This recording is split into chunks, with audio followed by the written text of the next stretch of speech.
It's a really interesting question.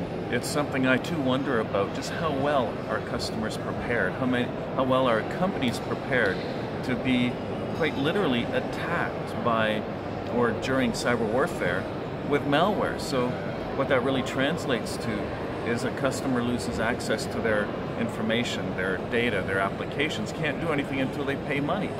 That's why it's called ransomware. But the question is really, how well are they protected?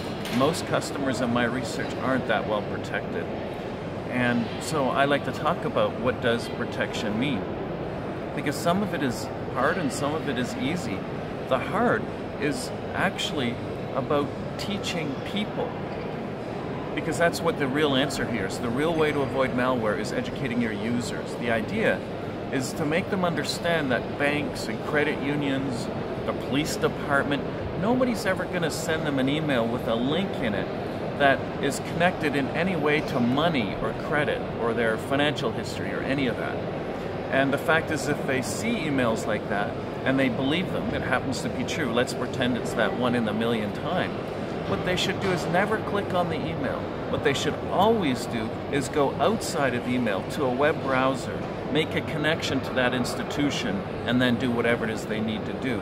In that way, they might discover that, oh, wait a sec, I don't have to change my password, or I don't have a money problem. And oh, wait, maybe that email was wrong. Maybe they'll learn that way. So it's really important that users are trained. There's even training on the internet where people can work their way through to understand and learn what I'm talking about, the idea of not clicking things that you don't understand. And that also relates to if some guy named Joe Namath sends you an email and it's got a Word document attached to it, and you don't know any Joes. You don't have any friends that would send you a Word document. Well, guess what? Don't open the Word document. So really educating your users is the most important first thing. And then the second and third, they're sort of easy. They require a little bit of work, but it's where you make sure that all of your devices have all of the current patches, are always up to date. You can't do patching every now and again. You can't do patching every other month. You got to do it really quite regular.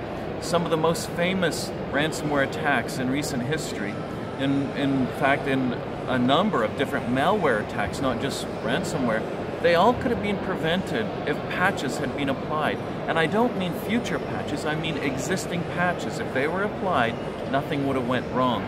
So really keeping your software and your firmware current. That means on your desktops, on your servers, on your phones, on your firewalls, on your routers, on your switches, all of that stuff needs to be current. And it sounds silly, but it's actually true. There's even some smart light bulbs out there that have firmware in it that's exploitable.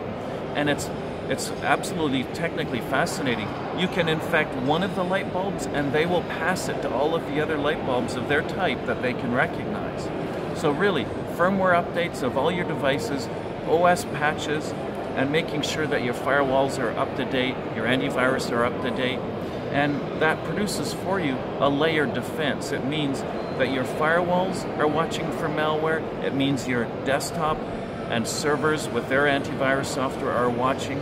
And maybe not all of them are going to work, but some of them will probably work. So you want to have a multiple of things working in your favor to protect you. And quite frankly, all of the things I just said will also make your computers more stable, will make your environment a little more secure. So not only will it save you from ransomware, it's going to give you something else too, and that is a more stable environment.